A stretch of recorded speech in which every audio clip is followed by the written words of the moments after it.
Hi havia moltes cases que es feien els paners. I després jo en algun poble hi havia algú que en feia i després llavors li compraven amb el que en feia.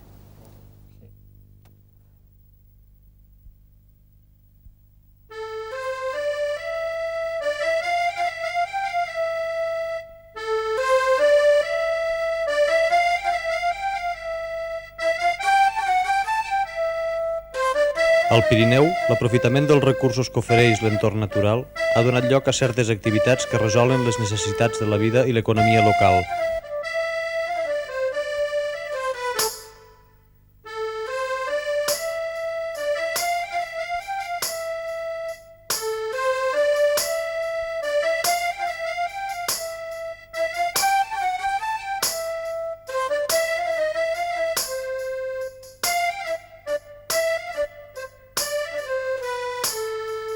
A partir del teixit de branques, escorça d'avellaner i altres espècies d'arbres i matolls que sovintegen en les humides valls pirinenques, es continuen elaborant els paners i cistells.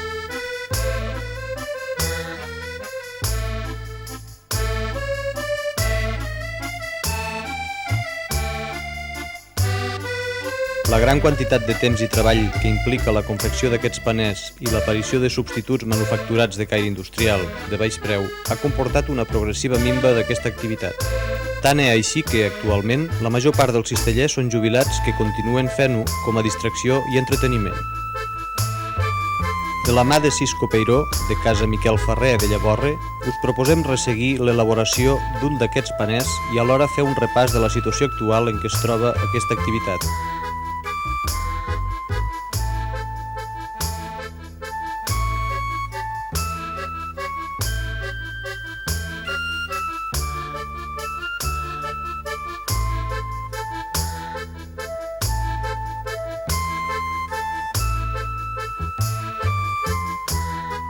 A partir del seu testimoni, a més de recuperar una part del patrimoni cultural pallarès i pirinenc, recollirem un material etnològic de gran interès que mos pot ser útil cara al futur. Sens dubte, les activitats artesanes autòctones poden representar una alternativa econòmica per la comarca.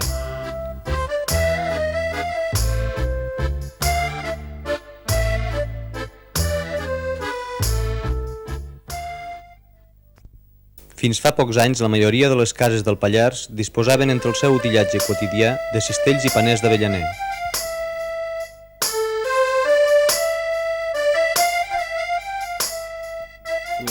Abans els paners, en general, a totes les cases, més o menys s'anaven fent. No es feien molt ben fet, però s'anaven fent, per l'ús del collir patates, en fi, el que sigui. Sí. I ara, generalment, ja no se'n fa gaires. Així, particulars, en primer lloc, ja no se necessita perquè de patates ja quasi no se'n sembra. Però ja no sembrar les patates perquè em falta paners. Els paners es feien a l'hivern, durant l'hivern, l'època de l'hivern, perquè llavors les vetllades anem al cas.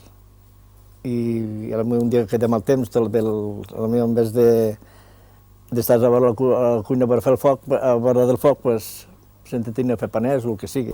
Sí, generalment les feien els homes. Les dones, en qüestió de paners, no. Elles, qüestió de fer mitja i coses de jerseis i coses d'aquestes, de punt, sí. Doncs mira, jo vaig començar a fer paners fa pocs anys. Potser farà 8 o 10 anys que vaig començar a fer paners. Vaig començar a dedicar-me a això perquè vaig pensar, me queden pocs anys ja per la jubilació, de mirar d'un entreteniment o l'altre per poder-me entretenir, una cosa o l'altra per poder-me entretenir. I llavors, mira, vaig començar a fer paners, vaig començar a dedicar a fer algun paner petit. Claro, al començar no em sortien massa bé. Ara tampoc no me'n surten tant que tot allò devia tampoc, però surten una mica millor que abans, quan vaig començar. Jo no havia vist a fer de paners, però així de dir, provar de fer un paner no ho havia fet mai. Però ja més o menys ja havia vist com ho feien i tampoc no és complicat per fer un paner. Solament que un faci la volta del paner, l'ansa i col·locar la rosa, fi al cap, el més difícil que hi ha. Difícil que mica. A casa hi havia hagut un oncle que en feia de paners, sí. en feia l'ús de casa i en venia algun també.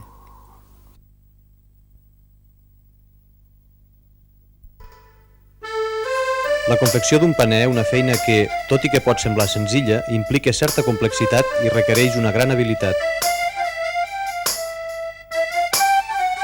Per fer un paner, el primer lloc on s'ha d'anar és al bosc.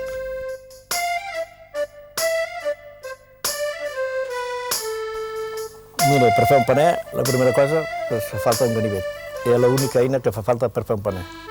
S'ha d'anar allà al bosc, als ballaners, la mata de ballaners, s'escollint els ballaners. S'ha de mirar sempre que sigui de rama vella, perquè la rama jove es trenca de seguit. I bueno, llavors fas els ballaners i portes cap a casa. Jo tot l'any, quan se m'acaben, vaig a fer, sigui el mes que sigui. Si encara que sigui l'hivern, sigui l'estiu, sigui l'hora que sigui.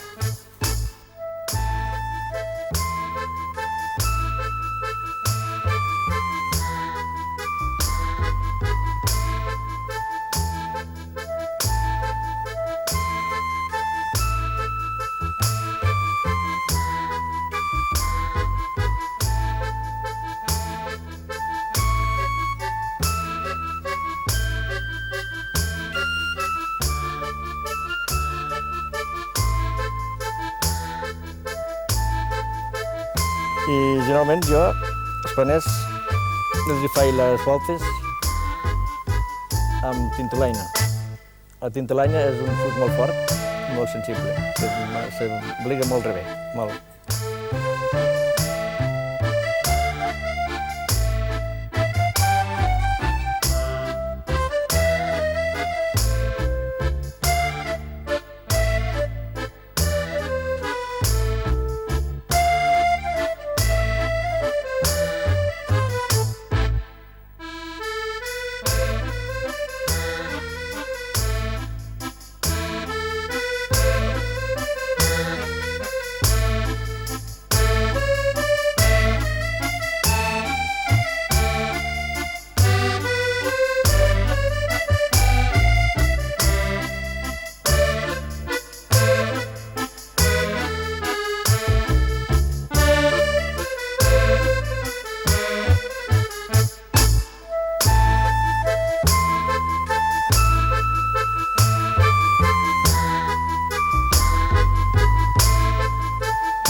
Una vegada està allà el ballaner i la tintolaina que sigui, agafar i portar-la a casa.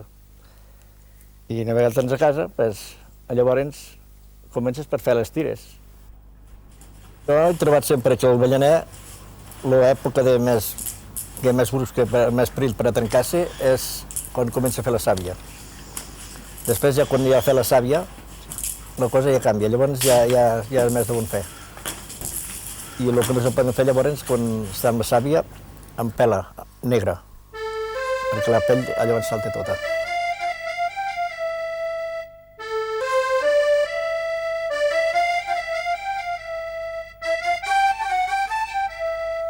Sí, bueno, n'hi ha molts que diuen tires, però generalment el nom colla. No sé si en d'altres pastos el que diuen, però en aquest país generalment se diu colla de les tires aquestes.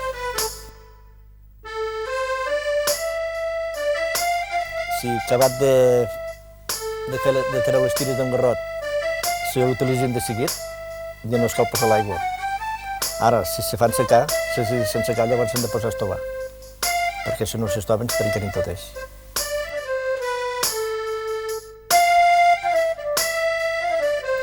Després de la mateixa ballaner se fa la volta, per exemple, per un paner gran com aquest, se fa la volta del mateix ballaner llavors. I després de fer la volta es fa l'ansa. I jo generalment l'ansa sempre hi poso tintelanya, que ja dic, és molt bona i molt forta i molt de bon treballar.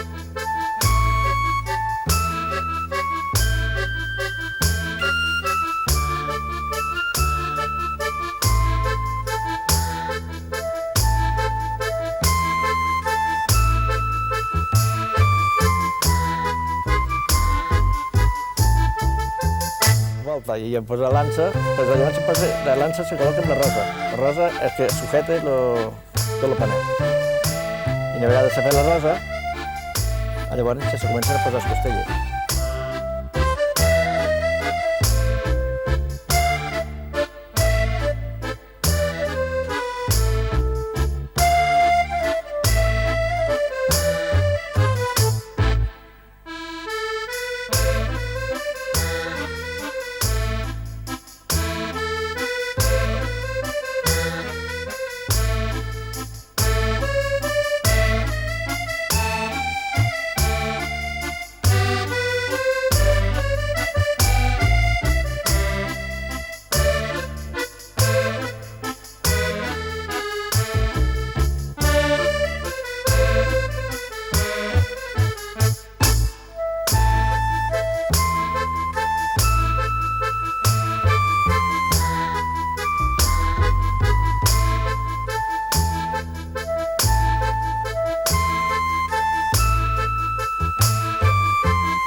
Regularment es posa la punta de la costella que morde la rosa.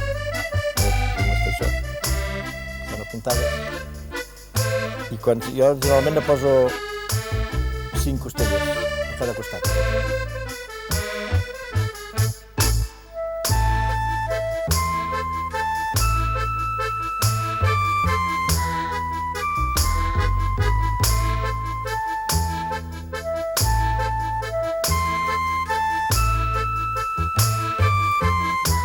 Posant hasta 4 o 5 per cada costat i llavors jo començo a teixir i quan fa ja un fet 4 o 5 centímetres o 6, llavors afegeixo 2 costelles més. Sí. Generalment hi poso 7 costelles a cada costat.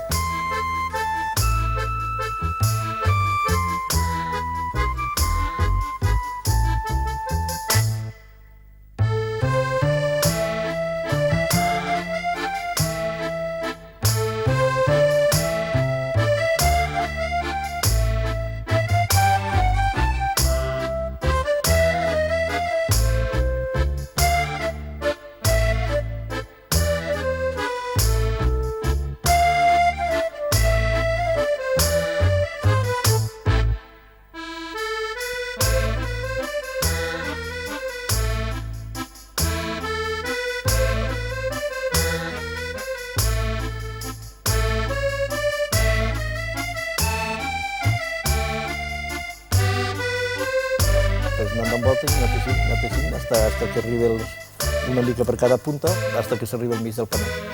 I quan s'arriba al mig del panet, pues, pot dir pràcticament que està fet, però jo generalment no l'acabo aquell dia, el panet.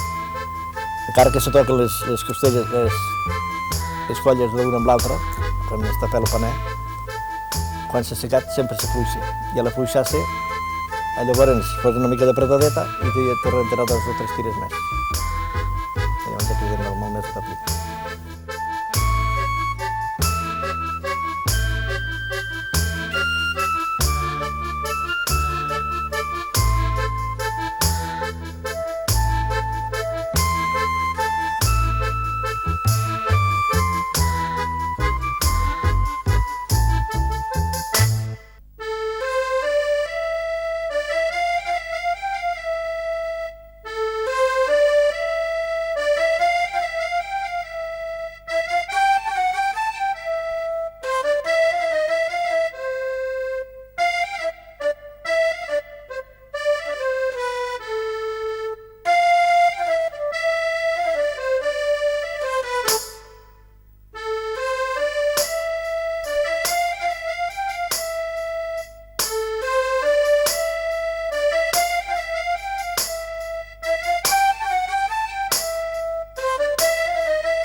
Bueno, claro, sempre hi ha puntetes i llavors s'ha de passar una mica el gravet, 3 puntetes que queden de les tires i ja està. Un cop enllestit el cistell, ja el podem fer servir el que sigui menester. Si fins fa pocs anys els paners serviven per les activitats relacionades amb la vida domèstica i amb les tasques pròpies de l'agricultura i la ramaderia, actualment i cada dia més estan adquirint un ús bàsicament estètic i decoratiu. Això, quan el dia que acabem les 4 que ara ens estem fent, per mi s'acabarà, perquè tot el jovent, tot això, ni pensament que n'haguem de fer cap. Perquè avui no tenen interès a fer coses d'aquestes, i a més, tampoc no us ho aconsellaria jo. A un jove no li aconsellaria, perquè, pel sentit, si ho volgués fer per distreure's, bé, però per guanyar cèntims, no. No n'hi ha ni prou. I un de jove, en vez de fer això, se pot treballar en una altra feina, més que faci una altra feina.